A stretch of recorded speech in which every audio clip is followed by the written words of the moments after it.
এক গাঁয়ে রঘুনাথ নামে এক মুচি ছিল। গ্রামে গ্রামে ঘুরে জুতো সারাই করেই তার সংসার চলত। তার ছিল মা হারা দুই মেয়ে, সুমতি আর কুমতি। সুমতির মন যত ভালো, কুমতির ঠিক ততটাই মন্দ। তা একদিন হলো কি, এই তোরা দুই বোনে একটু এদিকে আয় দেখি। বলো বাবা, ডাকলে কেনে? আহা, তুই একা কেন সুমতি? তোর দিদি কোথায় গেল? দিদি? হ্যাঁ, দিদি মুখে চন্দন বাটা লাগাচ্ছে, তা আমাকে বলো না। না, ওই কুমতিটা আর বদলালো না। তোর দিদির নাম রাখতে তোর মা কিচ্ছু ভুল করেনি রে। অমন কথা বলছো কেন বাবা?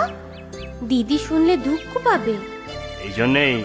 এই জন্যেই তো তুই আমার ভরসা মা, আর তোকে নিয়েই আমার যত ভয়। কেন? ভয় কিসের? এ তল্লাটে আমি বেশ কদিন ঘুরলুম, শত হাঁক পারলুম, জুতো ছাড়াবে গো, জুতো ছাড়াবে, কিন্তু কিন্তু কেউ সারাটি পারল না। তাই ভাবছি এবার ওই দূর গাঁয়ে গিয়ে দেখি, কপালে নতুন করে কোনো কাজ কাম জোটে কিনা। তা চাও না, এতে ভয়ের কি হলো? বুঝলি মা, আজ রাতে মনে হয় ফিরতে পারবো না।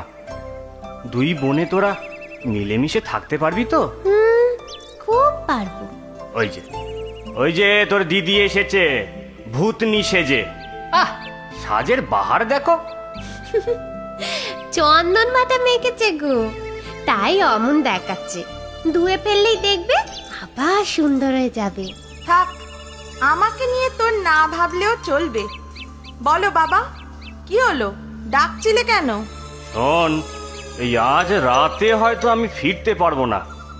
তুই তোর বোনটাকে একটু দেখিস মা। এত বড় মেয়েকে আবার দেখার কি আছে শুনি? আমায়কে দেখে তার নেই ঠিক, আমি দেখতে যাব কিনা ওকে।